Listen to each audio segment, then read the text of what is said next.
Assalamualaikum warahmatullahi wabarakatuh. Salam sejahtera bagi kita semua. Semoga kita selalu dalam keadaan sehat walafiat serta mendapatkan perlindungan dari Allah Subhanahu wa taala. Berjumpa lagi di channel saya Elang Media Kreasi Yamin Indra Yasin. Pada video kali ini saya akan membagikan beberapa tips, yaitu hindari 8 hal di dalam menghadapi ujian hidup. Yang pertama adalah merasa diri jadi korban. Yang kedua, merasa diri sial. Kemudian yang ketiga, terus mencari alasan. Yang keempat, jangan biarkan orang lain mengatur hidup kita. Yang kelima, terlalu memikirkan pendapat orang lain tentang diri kita. Kemudian yang keenam, menggantungkan hidup kepada orang lain. Yang ketujuh, meragukan potensi dan kemampuan diri kita. Kemudian yang kedelapan, tidak konsisten dalam keputusan atau memutuskan sesuatu. Sebelum saya lanjut, jangan kemana-mana, tolong dukung terus channel saya Elang Media Kreasi Yamin Indra Yasin dengan cara subscribe, like, comment, and share. Dan jangan lupa aktifkan selalu tombol lonceng untuk update video saya yang berikutnya. Jangan kemana-mana.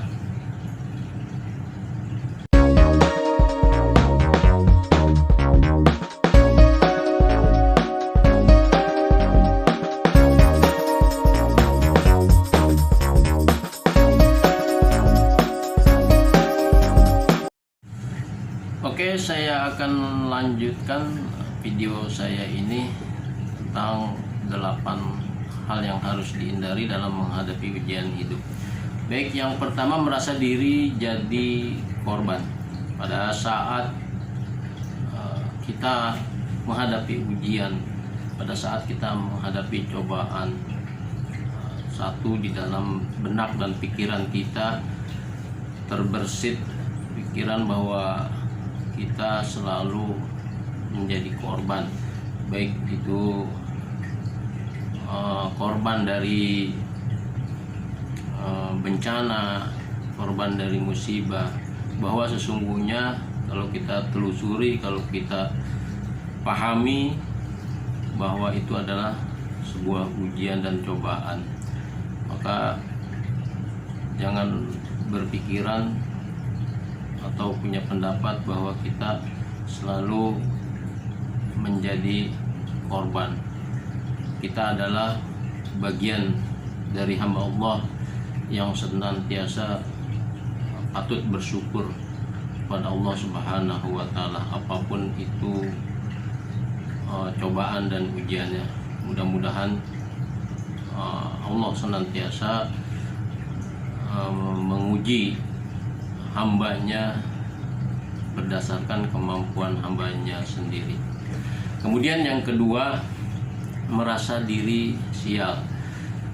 Walaupun posisi kita berada dalam kondisi di titik terendah, jangan juga kita berpikiran bahwa hidup kita tuh selalu sial.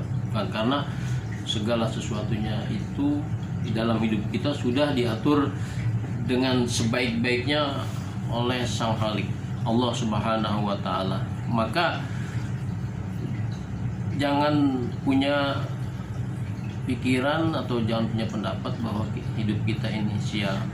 Kita harus optimis, harus yakin bahwa Allah itu sudah mengatur dengan sebaik-baiknya. Allah itu sudah menggariskan hidup kita dengan jalur yang sebenar-benarnya, sehingga apapun yang terjadi terhadap diri kita, mohon kepada Allah, berdoa, berzikir, mendekatkan diri, bermunajat, sehingga apa yang kita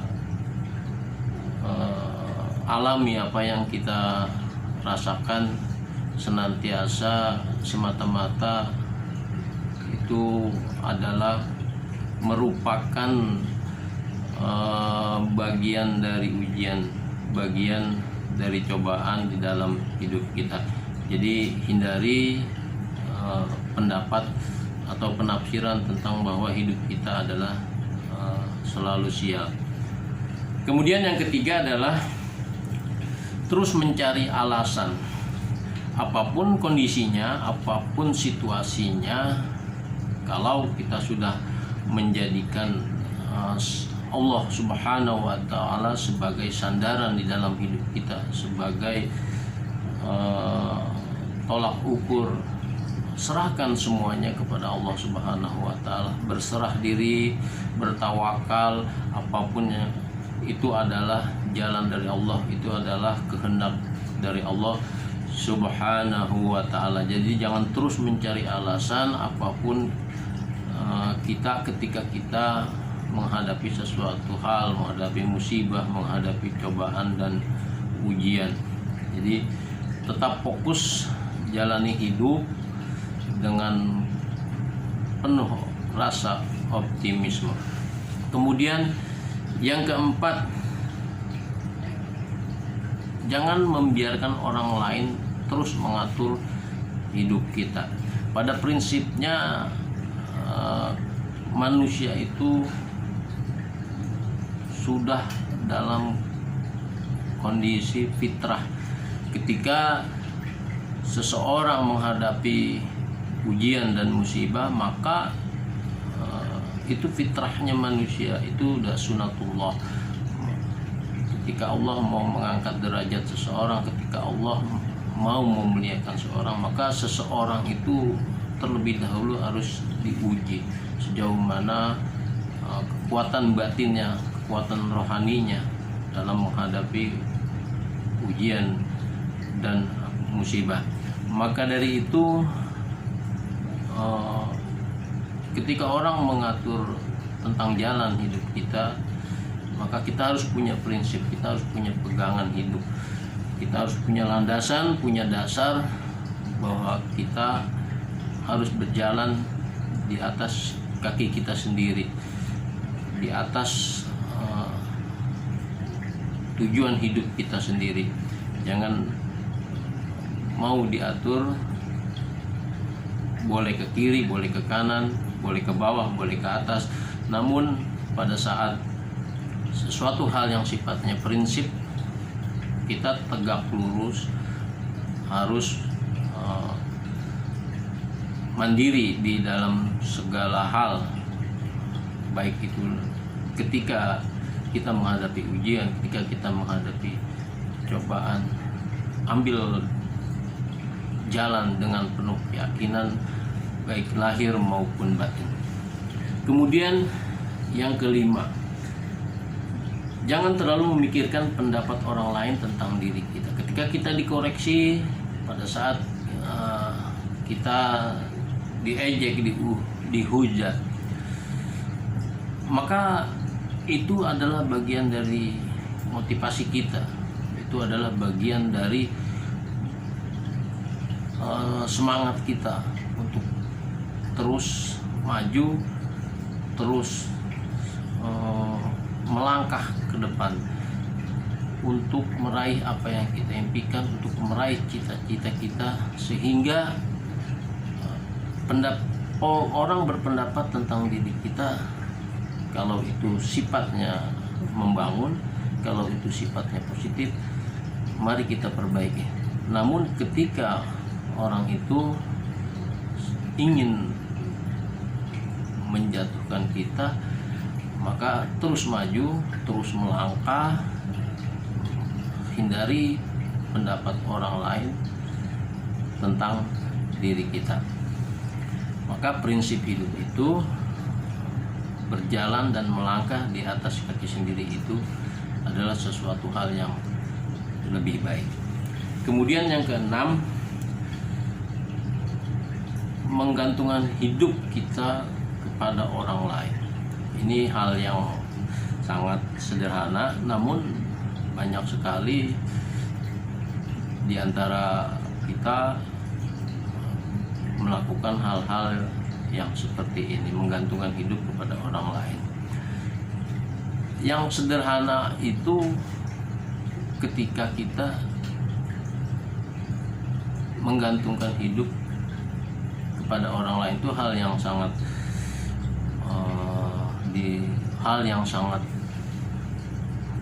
buruk ya, hal yang sangat tidak baik.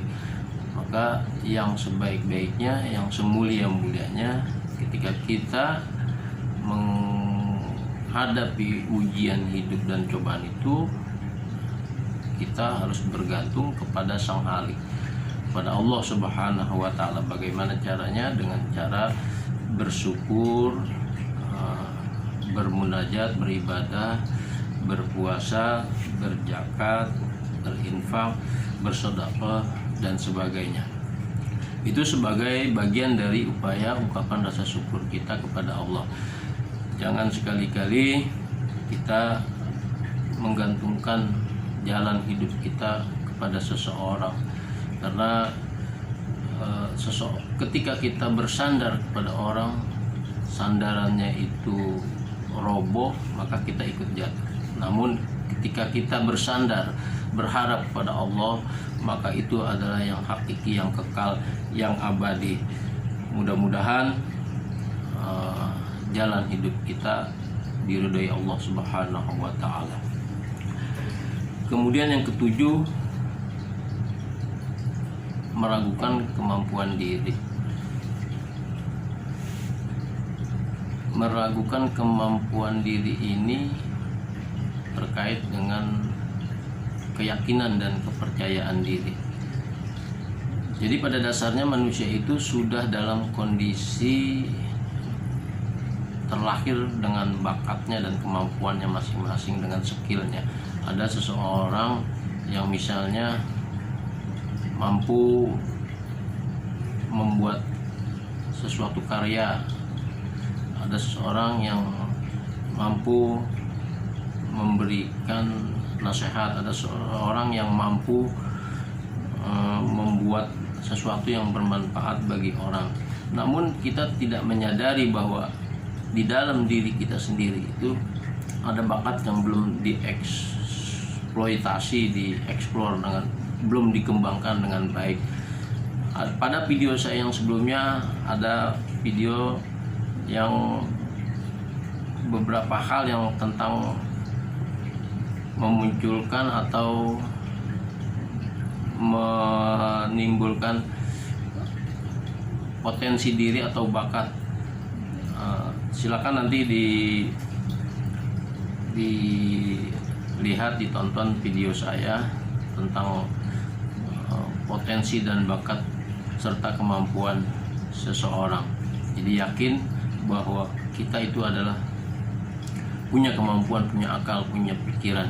Jadi tinggal bagaimana kita mengembangkan, tinggal bagaimana kita mengaturnya, mengelolanya dengan sebaik-baiknya, sehingga kemampuan kita bagian dari percaya diri dan keyakinan di dalam diri kita bahwa kita mampu menghadapi setiap ujian dan cobaan di dalam hidup kita. Kemudian yang kedelapan adalah hindari ketidakkonsistenan terhadap prinsip hidup. Jadi misalnya kita pada hari ini menyatakan atau mengutarakan pendapat B, kemudian hari berikutnya A, kemudian berikutnya lagi C, kemudian berikutnya lagi D.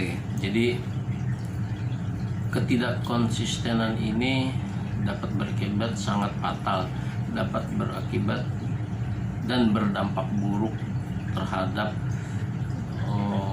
ketahanan mental kita dalam menghadapi setiap ujian dan cobaan di dalam hidup. Jadi katakan A, tetap A, katakan B, tetap B, katakan C, tetap C, katakan D, tetap D. Walaupun situasi dan kondisinya berubah, walaupun sesuatu hal, lingkungan yang baru, kehidupan yang baru, tapi pada prinsipnya jika kita yakinkan dengan A, ya A seterusnya. Yakinkan dengan B, ya B seterusnya. Yakinkan dengan C, ya C seterusnya. Itulah konsistensi di dalam hidup kita untuk menghadapi ujian di dalam kehidupan kita sehari-hari. Demikianlah video saya kali ini, mudah-mudahan bermanfaat bagi kita semua. Dukung terus channel saya Elang Media Kreasi Yamin Indra Yasin dengan cara subscribe, like, comment, and share. Dan jangan lupa aktifkan selalu tombol loncengnya agar bisa update terus video-video saya.